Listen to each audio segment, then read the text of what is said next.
Alright, so recently I made a mistake on a mod, and then I had a controller that I sent to somebody have the same mistake whenever they tried to change the shell.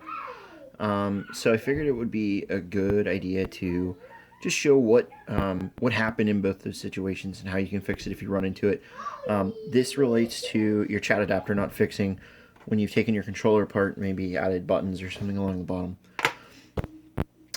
So first things first, there's a bunch of guides out on the internet on how to take Xbox controllers apart. This is just an empty shell for demonstration purposes, but it serves the same need. So you need a Torx T8S, which has the little hole in the end of it. I'm not sure if I can get this to autofocus here, but yeah.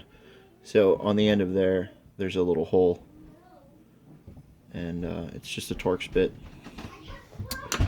You can get them in a bunch of different styles. They have them small like this. I have a number of them around the workbench, just for various things.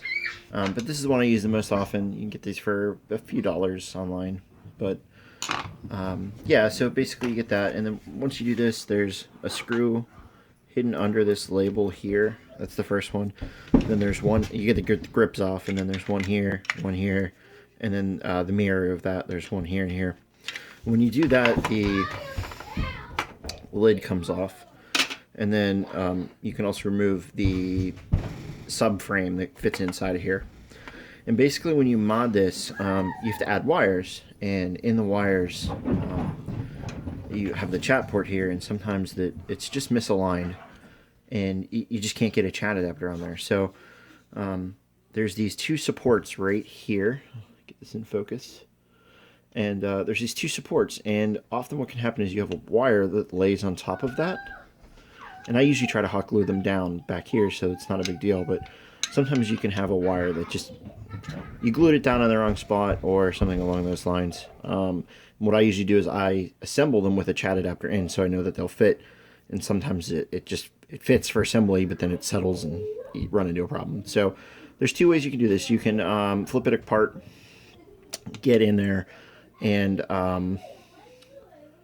for these you can just like heat up the glue with like a hairdryer or something like that, and then move the wires back a little bit. That's somewhat easy. And then the other thing you can do, and this is probably the simplest, is just like a razor knife. It doesn't have to be an X-Acto. It can be it can just be a straight up you know, typical